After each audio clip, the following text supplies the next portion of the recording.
पसमानदा समाज के सभी सामाजिक संगठन एवं बिरादरियों के संगठन को आह्वान किया गया कि सभी एक मंच पर आप और अपनी आगीदारी हिस्सेदारी सुनिश्चित कराएं।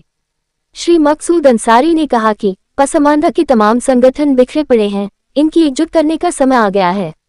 भागीदारी की बात होगी, हिस्सेदारी की बात होगी। 2027 के चुनाव में सीधी लड़ाई करने का ऐलान किया।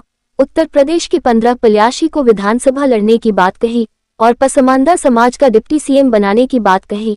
इसलिए सारे पसमानदा संगठन मिलकर एक मजबूत लड़ाई लड़ने के लिए तैयार है, जिसकी जितनी संख्या भारी उसकी उतनी हिस्सेदारी। के विपरीत समाजवादी पार्टी ने अब तक करीब 70 राज्यसभा सांसद बनाया, जिसमें एक भी पसमानदा समाज का नहीं, जबकि पसमानदा समाज का एक तरफा वोट लेते हैं।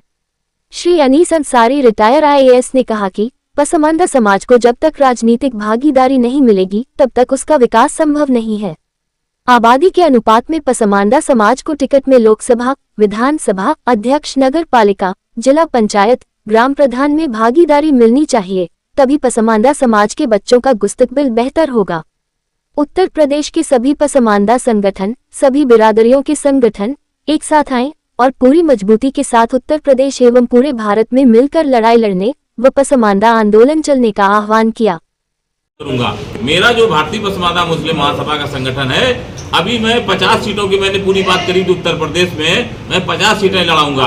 अभी हमारी 15 मैंने आज डिक्लेयर की हैं और उसके कुछ दिन के बाद, 2 महीने बाद या 3 महीने बाद, हो सकता नवंबर से पहले या उस चुनाव से लगभग 35 टिकट में और डिक्लेयर करूंगा। मेरी आबादी तो लगभग उत्तर प्रदेश में। सर, इसमें महिला सीट कितनी होंगी? महिला भी हम रखेंगे, महिला भी रखेंगे। महिला की सीट जो भी हमारी आबादी अगर 50 अगर हम चुनाव में उतारते हैं तो 5 सीटें कम से कम महिलाओं को देंगी। अगर 60 होंगी तो 6 होंगी, 8 होंगी। कुछ न कुछ हमारी आबादी महिलाओं की भी विधानसभा की रहेगी। अभी पहली 15 सीटें मैंने उतारी हैं आज के डेट में। अब आगे जो 35 में होगा उसमें हम कुछ महिलाएं उतारेंगे। और सर, क्या क्या एजेंडे होंगे आपके? एजेंडे हमारी सीधी लड़ाई भागीदारी हिस्सेदारी की है। जो सरकार हमें भागीदारी देगी हम उनके साथ खड़े होंगे और हम सबकी लड़ाई लड़ते रहे। हम सबको मैंने वोट दिया, बसपा को वोट दिया, कांग्रेस को वोट दिया, समाजवादी को वोट दिया, लेकिन हमारे हक और हुकूक कहीं सुरक्षित नहीं रहे। आज देख रहे हैं उत्तर प्रदेश में मस्जिदें तोड़ी जा रही हैं, मदरसे तोड़े जा रहे हैं, जाने कितना पसमानदा मुसलमानों पर जुल्म किया जा रहा है और हमारे दलित भाइयों को पर जुल्म हो रहा है।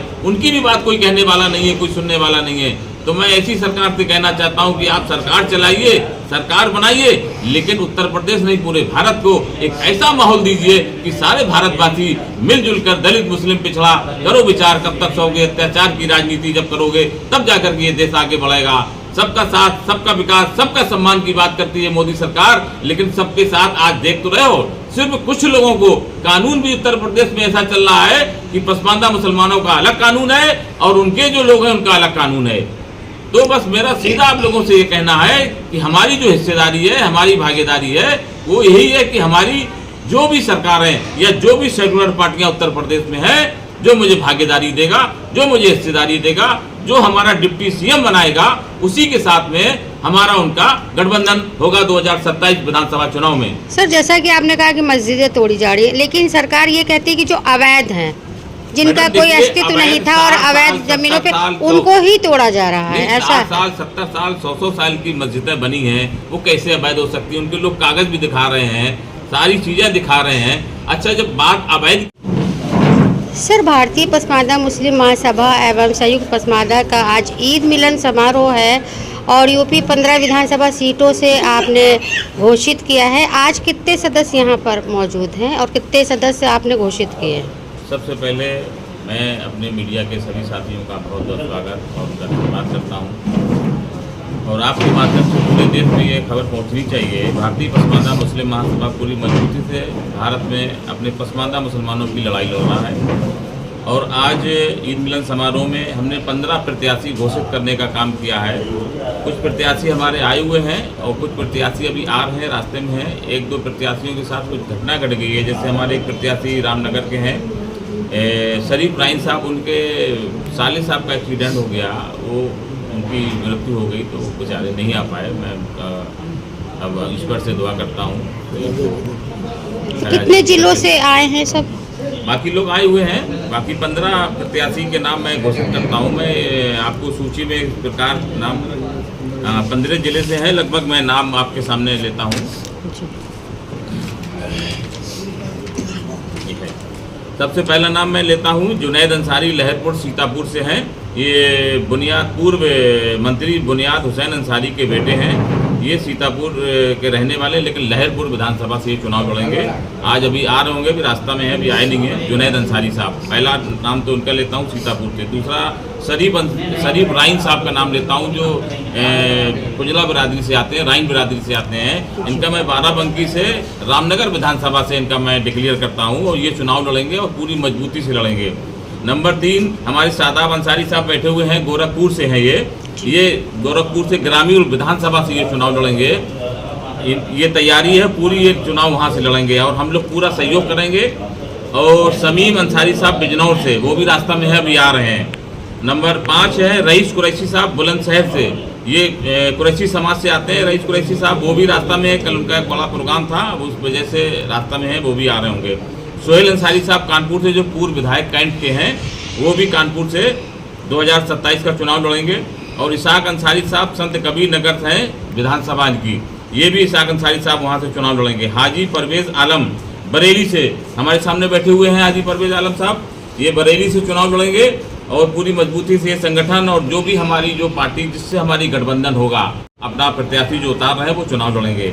और उसके बाद RS उस्मानी साहब, पूर्व विधायक, पूर्व मंत्री, लखीमपुर से हैं, वो भी रास्ता में हैं, वो भी आ रहे हैं, वो वहाँ से चुनाव लड़ेंगे लखीमपुर से। इसके बाद अफजाल अंसारी साहब सुल्तानपुर से, सौली विधानसभा है 187, वहाँ से लड़ेंगे सुल्तानपुर से। और एक आपके भाई का नाम है, सामने बैठे हैं, अपना नाम मोहम्मद मकसूद अंसारी, विधानसभा कुर्सी 266। मैं पूर्व में भी वहाँ कुर्सी विधानसभा से चुनाव लड़ा था और इस बार भी 2027 की पूरी तैयारी है कुर्सी विधानसभा से चुनाव लड़ने की। शाहीन अंसारी साहब रानपुर स्वार सीट से हैं, जो हज कमेटी के सदस्य हैं शाहीन अंसारी साहब, उनका भी मैं नाम देता हूं, और वो भी शाहीन अंसारी साहब रामपुर से चुनाव लड़ेंगे। और अब्दुल रहमान अंसारी साहब आजमगढ़ के हैं, पूर्व प्रत्याशी, इनके भी आना था, आ रहे थे, लेकिन किसी वजह से कोई प्रॉब्लम हो गया, नहीं आ पाए। लेकिन ये अब्दुल रहमान अंसारी साहब ये आजमगढ़ से चुनाव लड़ेंगे विधानसभा। मुबीन गाजी कस्तबी हमारे साथ बैठे हुए हैं, कहाँ मुबीन भाई? जी जी, इधर आइए, सामने तरफ आइए। ये एडवोकेट हैं हाई कोर्ट में, मुबीन गाजी कस्तबी, ये गद्दी समाज से आते हैं, ये भी चुनाव लड़ेंगे लखनऊ सीट से। और लास्ट नाम हम दे रहे हैं 15वीं सीट का सालिम अंसारी, पूर्व सांसद, जो मऊ सीट से आते हैं, मुबारकपुर मऊ से। ये सालिम अंसारी साहब पूर्व सांसद रहे बहन जी के टाइम में, लेकिन अब ये विधानसभा की तैयारी, हम इनको चुनाव लड़ाएंगे। अब रहा सवाल कि किस पार्टी से चुनाव लड़ेंगे। देखिए, हमारी लड़ाई सीधी हिस्सेदारी भागीदारी की है, ना कि किसी को हराने जिताने का संकल्प हम नहीं लेते हैं। 70 साल से हमारे समाज ने यही कहा कि इसको हराइए, उसको हराइए, इसको जिताइए, लेकिन पसमानदा समाज को आज तक कुछ नहीं मिला। पसमानदा समाज अब किसी को हराने जिताने का काम नहीं करेगा, पसमानदा समाज अपने बच्चों के मुस्तकबिल को बनाने के लिए काम करेगा। और किसी पार्टी से गठबंधन, अब गठबंधन में देखिए, अभी कुछ दिन पहले माननीय बहन कुमारी मायावती जी ने अपने प्रदेश अध्यक्ष जी को मेरे घर भेजा था ईद की मुबारकबाद देने के लिए, तो मेरी उससे 1.5 घंटा इस सिलसिले पे बात हुई। भाई, जितनी जिसकी संख्या भारी उतनी इसकी हिस्सेदारी में अगर आप मुझे रखते हैं साथ में, और हमारे कैंडिडेट जो हम घोषणा कर रहे हैं उन कैंडिडेटों को अगर आप साथ लेते हैं तो हम आपके साथ खड़े हो सकते हैं। अभी शिवपाल जी से मेरी बात हो रही है, उनसे भी मेरी बात चल रही है। देखिए, मेरे लिए कोई पराया नहीं है, मेरे लिए सब अपने हैं, लेकिन मुझे भागीदारी चाहिए। मुझे भागीदारी के मैं ये जुमले ऐसे इसलिए बोल रहा हूं ताकि आपको लगे आपकी ताकत क्या है, आपकी कुव्वत क्या है, आप अपने अधिकार को समझें, आप अपने संविधान को समझें, आप अपने राइट्स को समझें। आज हमें जीने का हक तो दिया गया है, लेकिन सिर्फ सांस लेने का हक दिया गया। आज हमें सिर्फ सांस लेने का हक दिया गया। क्यों? हम भी इसी मुल्क में आए हैं, हम भी इसी मुल्क के हैं, तुम भी इसी मुल्क के हो। फर्क बस छोटा सा है, वो फर्क आज मैं आपको बताता हूं, जो शायद इससे पहले फर्क किसी ने ना बताया हो। छोटा सा फर्क, तुम आर्यन हो, हम मुस्लिम हैं। जब हिंदुस्तान का आगाज हुआ, यहाँ आबादी शुरू हुई, तो सबसे पहले आर्यन आए। तुम आर्यन हो, हम मुस्लिम हैं, फर्क बस इतना है और कोई फर्क नहीं। तुम भी बाहर से आए हो, हम भी बाहर से आए हैं। कहते हो कि बाहर से आए, तुम भी बाहर से आए हो, तुम यहाँ की पैदाइश नहीं हो, तुम भी बाहर से आए हो, हम भी बाहर से आए हैं। और अगर बात छोड़ के जाने की है तो जो सबसे पहले आया हो वो पहले जाए, जो सबसे पहले आया है वो वो सबसे पहले जाए। हम बाद में आए हैं, बाद में देख लेंगे क्या करना है। मैं इसके लिए एक शेर यही कहता हूं कि छोड़कर घर को किसी तौर नहीं जाएंगे, छोड़कर घर को किसी तौर नहीं जाएंगे, जिनको जाना था गए और नहीं जाएंगे, जिनको जाना था गए और नहीं जाएंगे। इश्क करते हैं बहुत अपने वतन से हम लोग, इश्क करते हैं बहुत अपने वतन से हम लोग। लखनऊ छोड़ के लाहौर नहीं जाएंगे, लखनऊ छोड़ के लाहौर नहीं जाएंगे। एक है, मैं ठीक हूँ, अच्छा वो अवैध है अगर मस्जिद तो आप तोड़ दीजिए, मंदिर भी तो कहीं ना कहीं अवैध होंगे, आप उस पर भी तो काम करिए। भाई देखिए, कानून सबके लिए होना चाहिए। ये कानून कहते नहीं है, अगर कानून है तो सबके लिए, हिंदू हो, मुस्लिम हो, सिख हो, ईसाई हो। अगर हमारा घर अगर अवैध है तो मेरा तोड़ दीजिए, कोई दिक्कत नहीं है। अगर किसी और का घर अगर अवैध है तो उसका भी तोड़िए। उसका वो हिंदू है तो उसका घर नहीं तोड़ेंगे, मुस्लिम है तो उसका घर तोड़ देंगे। तो ये कानून एक नहीं बना, ये फिर अलग अलग हुए क्या? हमारा देश संविधान से चलता है।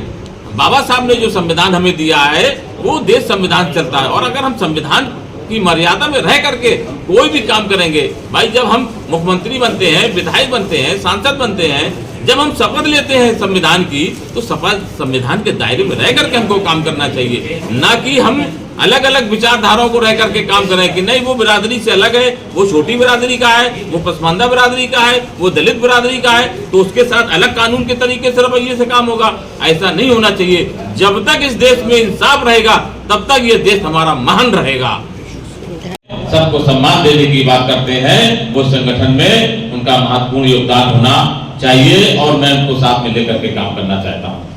मेरे अजीज दोस्तों, साथियों, जिस तरीके से भारतीय पसमानदा मुस्लिम महासभा आज पूरे उत्तर प्रदेश में 15 विधानसभा सीटों के आज नाम डिक्लेयर किए हैं, जिस तरीके से मैंने अपने 15 विधानसभा के लोगों के नाम डिक्लेयर किए हैं, होता क्या रहा है, अभी तक जो भी सेक्युलर पार्टियां थी वो सब अपने अपने कैंडिडेट उतारती रही और अपना अपने लोगों को विधायक बनाती रही और अपनी अपनी सरकार बनाती रही। पसमानदा मुसलमान कल भी गरीब था, आज भी गरीब है, आज भी बेसहारा है, आज भी एजुकेशन में नहीं पहुंच पा रहा है और आज भी उसके पास कोई कारोबार नहीं है। इसलिए आज पसमानदा मुसलमान एकजुट होकर के भारतीय पसमानदा मुस्लिम महासभा के बैनर के तरीके आकर के पूरी मजबूती से उत्तर प्रदेश में अपनी लड़ाई लड़ रहा है। अभी 15 सीटें फाइनल हुई हैं, कुछ देर के बाद 35 सीटें और फाइनल करेंगे उत्तर प्रदेश में। हमारा टारगेट 50 सीटों पे चुनाव लड़ाने का है 2027 में। इससे पहले हमारी जो भागीदारी अगर बनती है, अगर उसको पूरी तरीके से देखा जाए तो 70 से 80 टिकट उत्तर प्रदेश में हमारे बनते हैं, लेकिन फिर भी मैंने 50 सीटों पर